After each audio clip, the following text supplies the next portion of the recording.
And I recognize the gentleman from Ohio, Mr. Jordan, for 5 minutes. Thank you, Mr. Chairman. Mr. Gross, do higher prices hurt workers?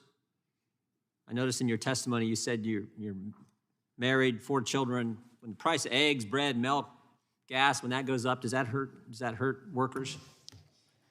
Thank you, Congressman. I'm not an economist, but I know the higher prices hurt everyone. Yeah. You know, everyone.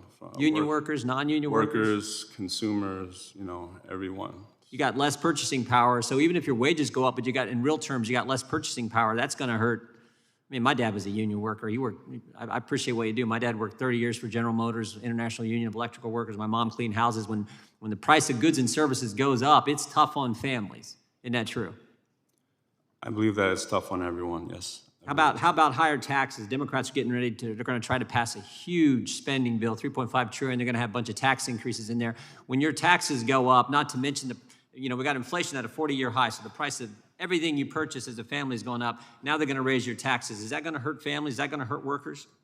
Well, to that, I would like to defer to one of the economists.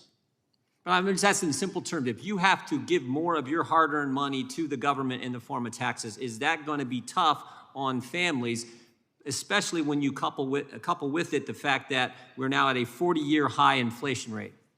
I understand what you're saying, Congressman, but I don't feel comfortable with that because I'm not an expert. How about COVID lockdowns? Did that hurt workers when the economy was locked down, typically done by Democrat governors, Democrat mayors? Did that hurt families?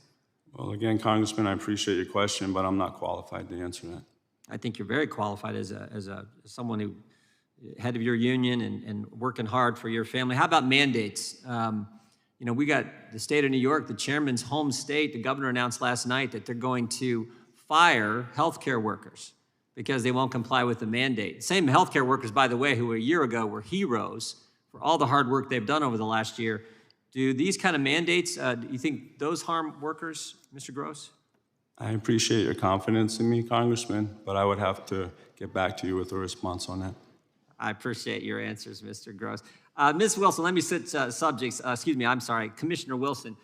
In your written testimony, Commissioner, near the end, I don't think you said this in your oral testimony, but in your written testimony, you said new agency leadership, reading from, I think, one of the last paragraphs, then you give a bunch of examples. New agency leadership, unfortunately, has made meaningful dialogue among commissioners and between the commission and its stakeholders difficult by, and then you list a bunch of things, muzzling staff internally and externally, stifling the flow of agency records and information from staff to commission, there's lack of transparency, given minimal notice to commissioners and the public of sweeping policy change. You go on giving no written explanations of sweeping policy changes until those changes are actually implemented by the Trade Commission, evading meaningful dialogue at the commission level, voting against notice and comment of all other policy, and on it goes.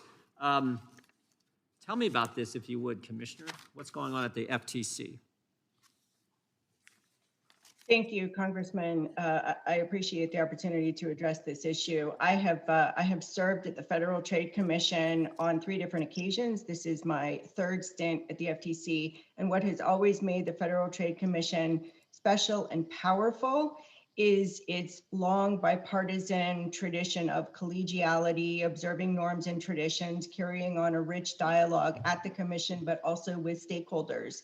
And as I enumerated in my written submissions with extensive footnotes to other statements that I've made, this observance of norms and traditions that facilitates bipartisanship and a robust and rich dialogue, not just within the commission, but also with all of our stakeholders, and my cat is coming into the picture, has taken a huge hit under new leadership. And I'd like to note the distinction here. When Acting Chair Slaughter was serving as the chair of the FTC, she continued to absorb the norms and traditions that allowed for a bipartisan discussion.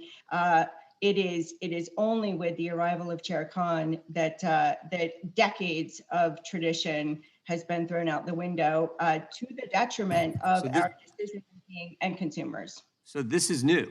I mean, and we all know, I mean, we function in a body where process matters. Process, impacts policy. If you don't have the right process in place, sometimes you can lead to serious mistakes and serious problems. Should we give the commission more power? I am very concerned about giving the agency more power under current leadership. A system can only withstand the force that it is designed to channel, and right now I think we are seeing the limits of of the force that we can withstand. Thank you, Mr. Chairman. The time of the gentleman has expired. Mr. Gross, just so you're not left with a misimpression, the proposal that's before the Congress will actually cut your taxes because you have 4 children, provide lower costs of health